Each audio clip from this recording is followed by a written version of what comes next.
तहरीक इंसाफ फवाद चौधरी की जानिब से ट्वीट किया गया है, रूस से गैस और तेल वक्त पर ले लेते तो आज महंगाई का तूफान ना होता। प्यूटिन ने पाकिस्तान को फिर एनर्जी के शोबे में ताउन की पेशकश की है, इसे फौरी तौर पर अमली जामा पहना है। फवाद चौधरी ने अपने ट्वीट में लिखा कि हुकूमत ने मगरबी आकाओं को खुश करने के लिए मुआहदे में ताख़ीर की है। रहनुमा तहरीक इंसाफ फवाद चौधरी की जानिब से ट्वीट किया गया है। उन्होंने कहा है कि रूस से गैस और तेल वक्त पर ले लेते तो अगर आपको ये वीडियो पसंद आए तो लाइक पर क्लिक करें। आज महंगाई का तूफान ना होता। प्यूटिन ने पाकिस्तान को फिर एनर्जी के शोबे में ताउन की पेशकश की है।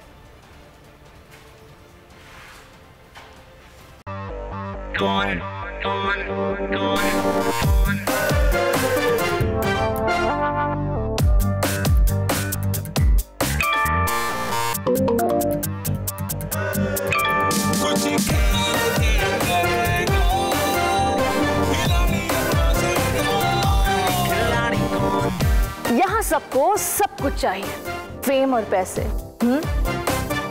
लेकिन ये सब होगा कैसे?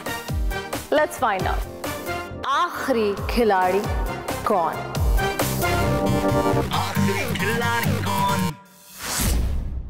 सबसे ज्यादा व्यूज, सबसे ज्यादा रील्स और सबसे ज्यादा रेटिंग के साथ बोल्ड अब भी नंबर 1 पोजीशन पर बरकरार।